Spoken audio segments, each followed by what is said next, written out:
Samajwadi party का delegation संभल जाना था।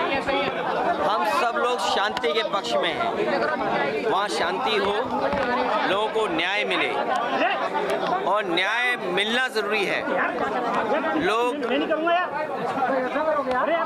और जो प्रशासन बातें समय समय पे कह रहा है वो सरकार के इशारे पे कह रहा है। जिसने इतना प्रतिबंध लगाया, ये प्रतिबंध और इतनी तैयारी फोर्स की अगर पहले होती तो इतनी बड़ी घटना नहीं होती। लोगों को न्याय का भरोसा दिलाना इस सरकार की जिम्मेदारी है। न्याय और लोगों को न्याय मिलेगा, इसके लिए प्रशासन और सरकार की जिम्मेदारी बड़ी बनती है। लेकिन जो कुछ संभल में हुआ है, पहले दिन जब सर्वे हुआ किसी को आपत्ति नहीं थी, सभी लोगों ने मिलकर के सर्वे कराया। आखिरकार दोबारा सर्वे क्यों करने का मन बनाया प्रशासन ने, दोबारा बनाया। और जब जा रहा था सर्वे की टीम में तो बीजेपी के कार्यकर्ता क्यों गए? ये पूरा का पूरा प्रशासन और सरकार का कराया हुआ झगड़ा है। अन्याय अगर किसी ने किया है तो सरकार और प्रशासन ने मिलकर किया है। उन्हें न्याय मिले, वहाँ के लोगों का न्याय मिले, शांति हो। और शांति बीजेपी कभी पसंद नहीं कर सकती। शांति होगी तो विकास और खुशहाली होगी, लोग खुशहाली और आगे बढ़ने का सोचेंगे। लेकिन बीजेपी जानबूझ करके कह रहे हैं डेलीगेशन नहीं जाने दिया। और कब तक अंतर्गतवा डेलीगेशन या लोगों को मिलने तो आप देंगे ना? कब तक आप ये भी कोशिश करते हो कि पूरे संभल में टीन लगा दो? याद कीजिए, लखनऊ में टीन लगाई थी, क्या संभल में भी टीन लगा देंगे? हर जगह थे। ये प्रशासन जानबूझ करके ध्यान हटाना चाहता है।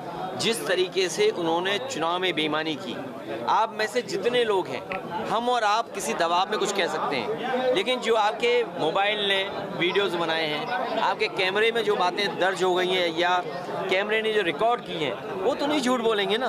किस तरीके से बेईमानी की, पूरा का पूरा वोट लूट लिया, लोगों को वोट नहीं डालने दिया। यही तो बात हम लोग कहते आए हैं कि बीजेपी की सरकार संविधान से नहीं चलना चाहती है, अपने मन विधान से चल रही है।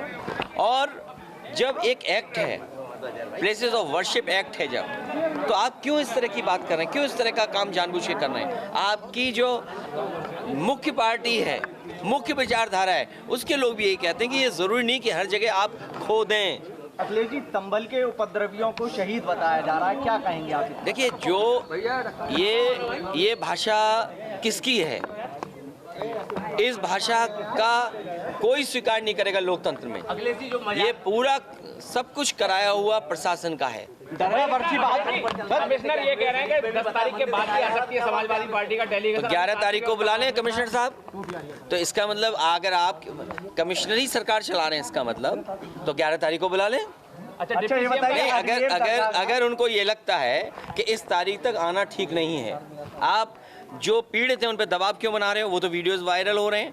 तो सुप्रीम कम से कम इस बात को ऑब्जर्व करेगा कि कैसा दबाव बनाया जा रहा है। अजमेर की दरगाह है, अजमेर वाली दरगाह को लेकर क्या कहना चाहिए? प्लेसेस ऑफ वर्शिप एक्ट के बाद इस तरह की बात उठाना, भारतीय जनता पार्टी जानबूझ करके इस तरह का माहौल बना रही है। जितने भी लोग हैं ये सब भारतीय जनता पार्टी के समर्थित लोग हैं।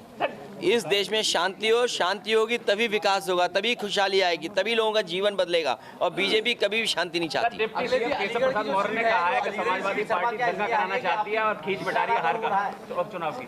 समाजवादी पार्टी आवाज उठा रही है उनके खिलाफ जो उत्तर प्रदेश को संविधान से नहीं चलने देना चाहते हैं, कानून से नहीं चलने देना चाहते। किसने नहीं देखा कि बूथ लूटा गया? अखिलेश जी, कोई सियासत नहीं है किसी स्टेटस को लेकर के। ये जो लोग सियासत करना चाहते हैं वो शिक्षा के क्षेत्र में कोई काम नहीं करना चाहते। हमारी उनकी कोई तैयारी नहीं है। इस बार जनता उनको हराने जा रही है। जनता ने तैयारी कर ली है कि जिस तरीके से उन्होंने कुदरी है, वो वोट की लूट जनता कभी लोकतंत्र में स्वीकार नहीं कर सकती है। जो एक विधानसभा बची है उसमें किस तरह के परिणाम लग रहे हैं? उसमें मैं तो कहूँगा अलीगढ़ के पूरे मीडिया के लोग, आपके माध्यम से पूरे देश के मीडिया के लोग और दुनिया के मीडिया के लोग आएँ कि कितना अच्छा लोकतांत्रिक व्यवस्था यहाँ पर है, कि कितनी आज़ादी के साथ लोगों को वोट डालने का मौका मिलता है। और आप लोग आइए, कम से कम देखिए कि लोकतंत्र हमारा कितना स्वस्थ है, और अयोध्या का चुनाव जरूर देखने आइए। योगी आदित्यनाथ 2027 की बात कर रहे हैं, कह रहे हैं 2027 हम जीत लेंगे। 2027 की बात कर रहे हैं, 2027 जीतेंगे। ये जो बेईमानी की है, लूट की है वोट की, वो केवल अपनी कुर्सी बचाने के लिए की है। और जिस तरह से गलत तरीके से ये रोका गया है, मैं इसकी निंदा करता हूँ।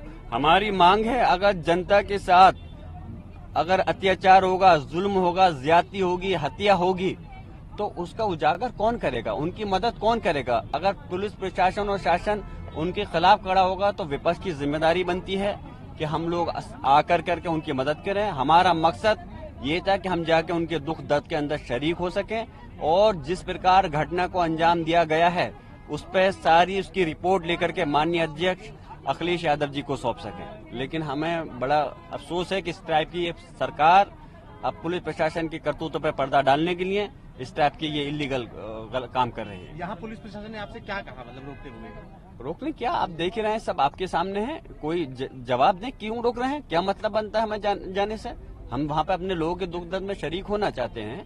हम सही रिपोर्ट लेना चाहते हैं कि जो लोग इसके अंदर इन्वॉल्व हैं, जिन्होंने वहाँ पर माहौल को खराब करा है, जो पुलिस प्रशासन के अधिकारी इसके जिम्मेदार हैं, उसकी एक पूरी रिपोर्ट बना करके माननीय राष्ट्रपति अखिलेश यादव जी को सौंपना चाहते हैं, जिससे कि आगे की हम कार्रवाई कर सकें। प्रशासन कह रहा है कि आपके या फिर नेताओं के वहाँ जाने से माहौल खराब हो जाएगा। आप ये बताइए, अगर नेताओं के जाने से माहौल खराब होता तो पहले सर्वे के दिन, जिस दिन 19 तारीख में हुआ था सर्वे, उस दिन मैं खुद मौजूद था और भी जनप्रतिनिधि मौजूद थे। उस दिन माहौल क्यों खराब नहीं हुआ?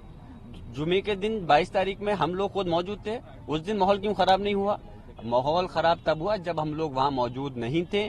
जनप्रतिनिधि होते हैं तो वो एक कड़ी होते हैं जनता के और शासन और पुलिस प्रशासन के बीच की, उनकी वही माहौल को ठीक कर सकते हैं। इन्होंने जनता के साथ जब लाठी चार्ज कर रहे हैं, गोली चला रहे हैं, तो उस टाइम हम ही लोग तो संभालते स्थिति को, तो इसलिए इन्होंने नहीं होकर के अपनी लापरवाही, नाकामी से, साजिश के तहत इस चीज को माहौल खराब किया है, और हम इसकी कड़े शब्दों में भर्त्सना करते हैं।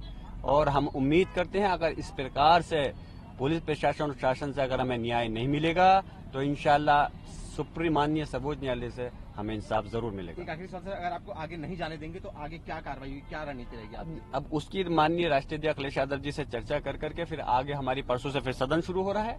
उस सदन में जाकर के माननीय अध्यक्ष लोकसभा स्पीकर साहब से मिलेंगे कि देखिए कि किस प्रकार से हमारे संविधान की धज्जियां उड़ाई जा रही है।